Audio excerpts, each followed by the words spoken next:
બારડોલી વિભાગ પાંજરાપોર અને ગૌ સેવા ટ્રસ્ટના લોકાર્પણ કાર્યક્રમમાં અહીં ઉપસ્થિત સૌ મહેમાનોના નામ નથી લેતો, કેમ કે મહેમાનો વધારે છે અને આપણી પાસે સમય ઓછો છે.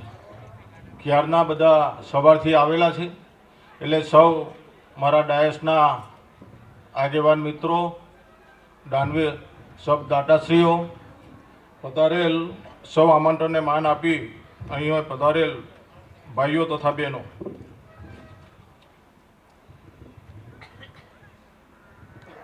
જીતુભાઈએ વાત કરી ગૌશાળાની કે આને શરૂઆતમાં કેવી રીતના ચાલુ કરી.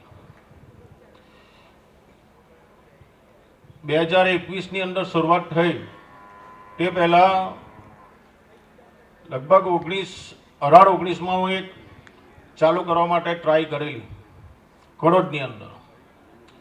એમાં થોડીક સફળતા મળેલી, પણ જગ્યાનો પ્રશ્ન હતો અને રસ્તાનો પ્રશ્ન હતો, એટલે અમે ત્યાર પછી થોડાક રિવર્સ થઈ ગયા. અને ત્યાર પછી અમે જ્યારે ગાય બાબેન વિસ્તારની અંદર ફરતી હોય તો અમે એને પૂરતા અને પછી કામરેજ મૂકવા જવાનો એવો વિચાર કરતા કે બીજી જગ્યા પર લેટા નહીં કોઈ જગ્યાએ. એટલે ત્યાર પછી આ ડૉક્ટરની ઘટના બની અને જીતુભાઈ સાથે વાત કરીને આ ગૌશાળાનું આયોજન કર્યું અને વિરાજભાઈના જગ્યામાં અને એના તબેલામાંની અંદર આ ચાલુ કરવામાં આવી. એટલે એ બદલ એમનો તો વિરાજભાઈનો તો બધા કરતાં વધારે આભાર, કેમ કે આ જગ્યા પર પહોંચ્યા અત્યાર સુધી આપણે અત્યારે 483 આપણી પાસે પશુ છે, એટલે એ પહોંચ્યા તો એમના આશરાને લીધે આપણે પહોંચ્યા છે. અને બીજું, જે જગ્યા ઉપર ગૌશાળા ચાલતી હતી તે જગ્યા ઉપર નાથુ દાદા અમારા સેજવારના એ દર ત્રીજે દિવસે આવે અને ગાયો અને પશુ પ્રત્યે એમને પ્રેમ. આજે નાથુ દાદાના આજે એના આત્માને શાંતિ થતી હશે કે એની ગાય પોતાની જગ્યા પર ગઈ.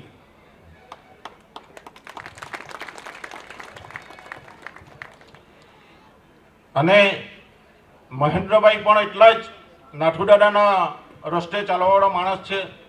આ ભૂમિનું દાન મહેન્દ્રભાઈ આપ્યું છે. ત્યાર પછી જગ્યા આવી આપણી પાસે. હવે કમ્પાઉન્ડ વોલ બનાવવાનું, ગાયો માટે તબેલા બનાવવાના. તો ત્યાર પછી અમારા સંજયભાઈ બાબેનના એમને વાત કરી, એટલે એમણે એક જ મિનિટમાં અમને 45 લાખ રૂપિયા ગાયોના તબેલા માટે આપ્યા. અને ત્યાર પછી જીતુભાઈ એક બાજીપરાના ભાઈ ને વાત કરી, મિસ્ત્રી પરિવારમાંથી હમણાં જ ઉપર આવ્યા, એમણે આપણને 11 લાખ રૂપિયાનું દાન એમણે પણ આપ્યું. એટલે આવી રીતના આ ધીમે ધીમે આ સંકુલ ઊભું થયું. અમારા પેલા સણિયાના દસ્તાનના ભાઈ છે, એમણે 37 લાખ રૂપિયા દવાખાનું અને તબેલા માટે એમણે પણ અહીંયા આપ્યા છે. એટલે આવા અનેક દાતા થકી ટોટલ અત્યાર સુધીમાં ગઈકાલ સુધીમાં અમારી પાસે 1,08 લાખ રૂપિયા આ વિસ્તારમાં કામ કરવા માટે મળ્યા હતા. ત્યાર પછી અમે ધીરે ધીરે આ કામકાજ કર્યું. પછી તો હવે ગાય અહીંયા ગાડી આ જગ્યા ઉપર લાવવાના, એટલે બધી તૈયારી કરી દેવી પડે. એટલે આ તૈયારી કરવામાં જે કંઈ પૈસા ગઈતા એનું અમે ઉધાર ઓછીનાઓ કરેલા છે, હજુ સંસ્થાઓમાં આપવાના બાકી છે. એટલે એ પૈસા પણ બાકી છે. એની સાથે આજે 1,75 લાખ રૂપિયા ચૂકવવાના અમારે બાકી છે. પરંતુ એની અંદર પણ આમાંથી દાતાશ્રીઓએ સૌએ સહકાર આપ્યો છે અને એ દાતાશ્રીઓને પણ આજે આપણે સન્માન પણ કરવાના છે. અને જેણે પહેલેથી દાન આપ્યું છે એમને પણ સન્માન કરવાના છે.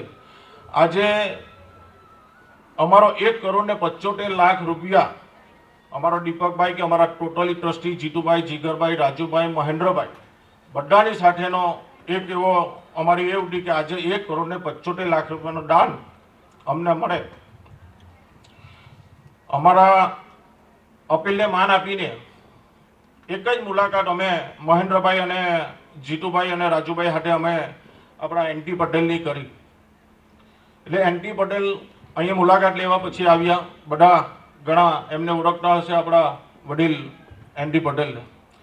એમણે 25 લાખ રૂપિયા આજની તારીખે આપણને એ પણ દાન અહીંયા કરી આપે છે. અને બીજા દાતા આપણા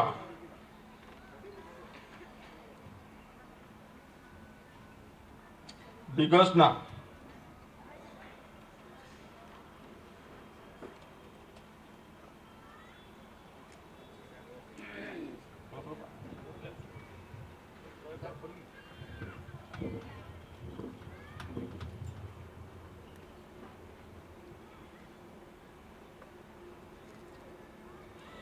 શારદાબેન સોમાભાઈ લલ્લુભાઈ પટેલ દેસાઈ દિગસ, એમણે આજે આપણને 51 લાખ રૂપિયા આપવાનું વચન આપ્યું છે.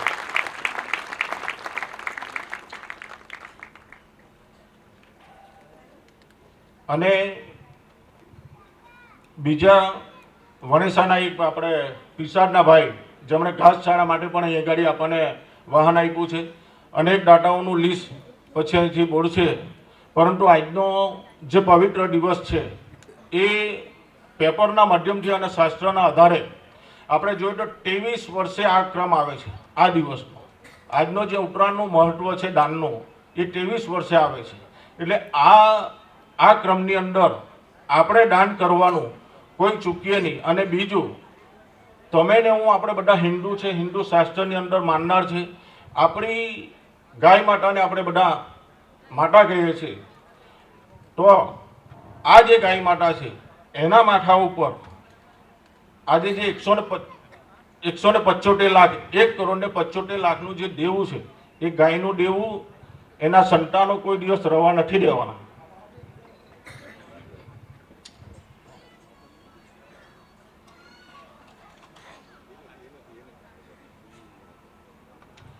એટલે અમને આશા છે કે જે કોઈ આજે માથે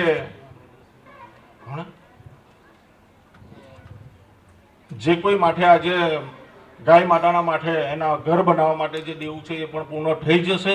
અને આ ગાયના નિભાવ માટે, ઘાસચારા માટે અમને 10 વીઘા જમીન કિરણભાઈ આપી છે, આપણા યોગેશભાઈના બનેવી છે. એમણે 10 વીઘા જમીન આજીવન ઘાસચારા માટે પણ આપી છે. એટલે આવા અનેક દાતા. અને બીજું, અમારા બાબેનના સુનીભાઈ ભીખાભાઈ પટેલના સુપુત્રી લતાબેને પણ અહીંયા ગાડી, એમને પણ ધાર્મિક આસ્થા છે. એટલે એમણે કૃષ્ણ ભગવાનની સાથે માતાજીનું અહીંયા મંદિર એક બનાવવા માટેનું પણ એમણે કીધું છે. એમનો એસ્ટિમેટ આપી અમને લતાબેને એમનું વચન આપ્યું છે કે આ મંદિર પણ એ કૃષ્ણ ભગવાનનું ને ગાય માતાનું બનવાનું છે. એટલે આવા અનેક દાતાઓ થકી આપણે આ સંસ્થાને આ જગ્યા પર લાવ્યા છે. આપ બધા જોતા હશો અનેક વિડીયો પણ કે યુટ્યુબ પર ને એના ઉપર કેટલાઓ એક્સિડન્ટ થાય, કેટલાઓના મૃત્યુ પણ થાય.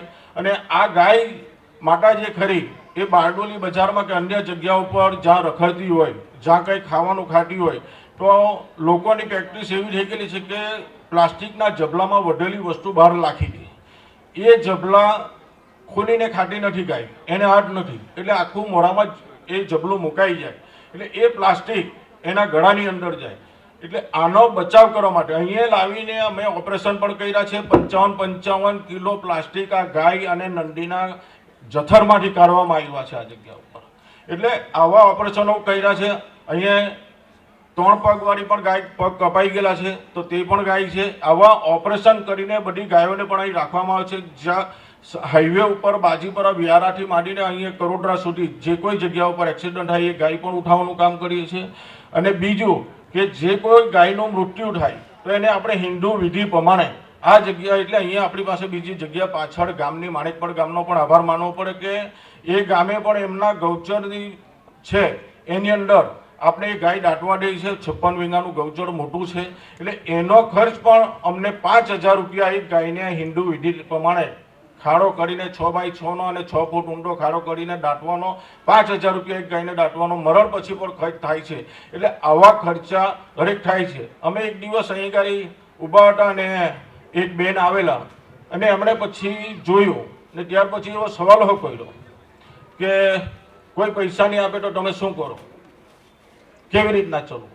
એટલે અમે કીધું કે પૈસા તો અમને આ સુધીમાં ખૂટતા નથી, આના ખાવા માટે તો કોઈ ને કોઈ દાન આપવા માટે આવી જ જતું છે ને કદાચ નહીં મળે નહીં હોય તો અમે જે હાથે અહીં ગાડી જે સંચાલન કરતા છે તે પણ થોડાક ઉમેરીને અંદર કામ કરીએ અને જે કોઈ પાસે ઓછીના પણ લઈએ. કદાચ હમણાં પૈસા નહીં હોય કે ભાઈ આજ તો 2 લાખ રૂપિયાની જરૂર છે આ મહિનામાં, તો અમે બીજા પાસે ઓછીના પણ લીધા છે અને આ જે દેવું છે તે રોકડા રૂપિયા પણ કોઈ પાસે ઓછીના લીધા છે અને ઉધાર પણ બાકી છે.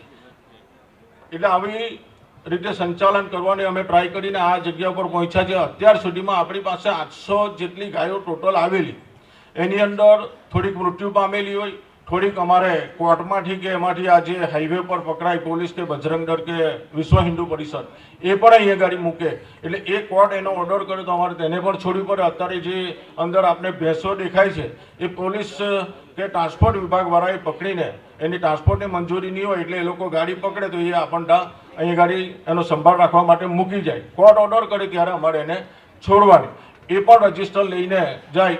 દરેક ગાય જેટલી બી અહીંયા ગાય આવે એની તારીખ સાથે એનો બેઝ નંબર સાથે પાડવામાં આવે. એનું મૃત્યુ થાય તો એનું મરણ પણ નોંધાય અને એનો અહીંયા આવક થાય એટલે જન્મ પણ નોંધાય. એટલે જેટલી વાછરડી કે વાછરડા એ જે આવે એનો જન્મ પણ અહીં ગાડી નોંધાય છે.